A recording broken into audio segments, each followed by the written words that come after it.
Bon, on arrête les conneries. Aujourd'hui, vous l'avez vu dans le titre, on parle de Split. Vous connaissez tous ce film, vous l'avez pas forcément vu, mais vous en avez au moins entendu parler.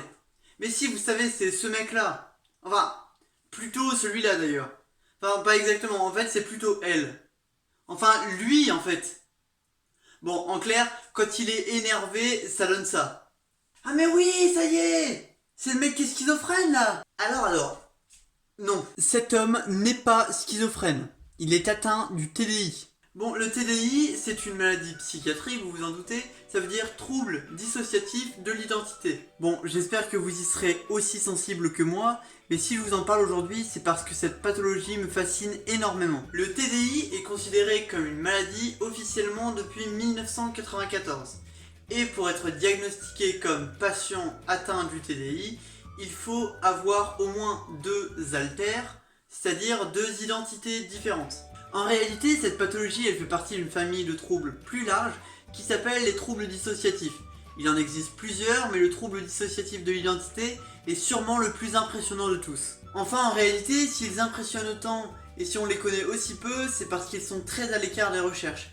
Et d'ailleurs, surtout en France et en Europe. Pourtant, certains spécialistes estimeraient à peu près 10% la prévalence de troubles dissociatifs dans la population. Donc pas forcément le TDI, mais les troubles dissociatifs en général toucheraient quand même une personne sur 10, ce qui paraît quand même énorme. Bon, malgré tout, comme je vous l'ai dit, rassurez-vous là-dessus, le trouble dissociatif de l'identité est de loin le trouble dissociatif le plus sévère, et il est donc beaucoup plus original, beaucoup moins fréquent, et il ne toucherait qu'1% de la population. Bon, les chiffres que je vous ai donnés sont à prendre avec des pincettes, évidemment ce sont des estimations scientifiques, mais comme je vous l'ai dit, les recherches sur ce sujet étant assez peu approfondies, on ne connaît pas les chiffres de la réelle prévalence de ce trouble. D'ailleurs, pour être honnête, ce chiffre me paraît énorme. Bon, malgré le peu d'informations qu'on a, on sait que cette pathologie existe bien, et elle est sûrement plus fréquente que vous ne le pensez. En revanche, elle reste assez controversée, plusieurs scientifiques la remettent en question, et dans plusieurs endroits du monde, elle reste assez peu connue, c'est pourquoi elle est diagnostiquée essentiellement en Amérique du Nord, mais très peu en Europe en fait. Tout cela est bien joli, mais c'est quoi le TDI en fait? Eh bien c'est un peu compliqué.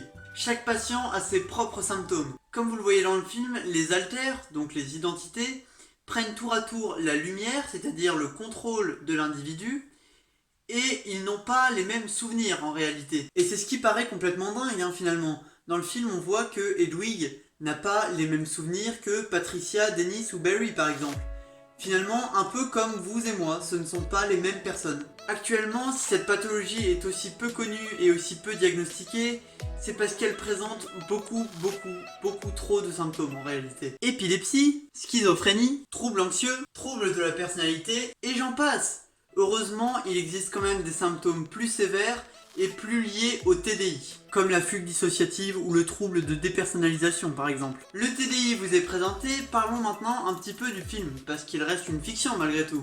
Et bien tout d'abord, comme le montre l'ambiance extrêmement anxiogène du film, les patients atteints de TDI peuvent sembler très effrayants. D'ailleurs, je vous pose la question, est-ce que ça ne vous effraierait pas si vous voyez ce type-là se transformer en quelques heures en ce type-là? D'ailleurs, le plus problématique n'est sans doute pas qu'ils effraient les autres, mais qu'ils s'effraient eux-mêmes, ils ont peur de leurs symptômes. Bon, maintenant, d'où ça vient ce truc? Eh bien, dans le film, Kevin Wendell Crumb a créé ces différentes identités afin de se protéger du souvenir de la maltraitance que lui a infligée sa mère. Et effectivement, la plupart des spécialistes attestent que ce trouble serait lié au vécu d'événements traumatisants survenus avant l'âge de 12 ans environ.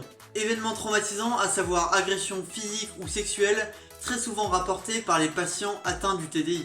On peut alors se demander en quoi ces différentes personnalités aident à surmonter un événement traumatisant. En fait, à l'origine, ce n'est pas vraiment pour supporter ce traumatisme. Vous le savez sans doute, avec l'âge, notre appareil psychique se développe. Et dans les premières années, les développements sont très importants. Et lorsque l'on subit ces événements avant l'âge de 10 ou 12 ans, le cerveau n'a pas le temps de souder pleinement la personnalité. Il va ainsi créer plusieurs personnalités différentes qui vont ensuite évoluer jusqu'à devenir des identités. Et à ce moment-là intervient la protection face au traumatisme. En effet, des barrières amnésiques vont se mettre en place, chaque personnalité aura des souvenirs propres et pourra ainsi ne plus se souvenir de l'événement en question. Et une fois que ce processus est définitivement enclenché, toutes ces personnalités gardent leurs propres souvenirs et se détachent complètement des autres jusqu'à devenir des identités propres. Maintenant, je vous ai expliqué ce que c'était, d'où ça vient, les causes, comment ça a évolué, mais finalement, le film, il est fidèle à la vraie maladie ou pas trop? Alors en fait, oui et non. Night Shyamalan, le réalisateur, s'est tout de même beaucoup renseigné auprès de spécialistes afin de dépeindre le portrait le plus réaliste de cette pathologie. Louable intention. Et d'ailleurs, c'est vrai, il faut avouer que le film est assez fidèle à ce que représente vraiment le TDI. Malgré tout, vous connaissez le cinéma. Il faut que ce soit attractif, impressionnant, effrayant, et pour ça, quelques points ont été falsifiés. Et là-dessus, je sais les doutes que vous pouvez avoir sur ces falsifications. J'ai eu les mêmes. Est-ce vraiment possible d'avoir 24 personnalités? Est-ce qu'elles se parlent vraiment entre elles? Elles s'habillent différemment? Est-ce que c'est possible qu'elles aient des caractéristiques physiologiques et biologiques différentes? Eh bien comme je vous l'ai dit, oui et non. Certaines choses sont vraies et d'autres non. Comme j'aime beaucoup ce film, je vais commencer par les petits points négatifs.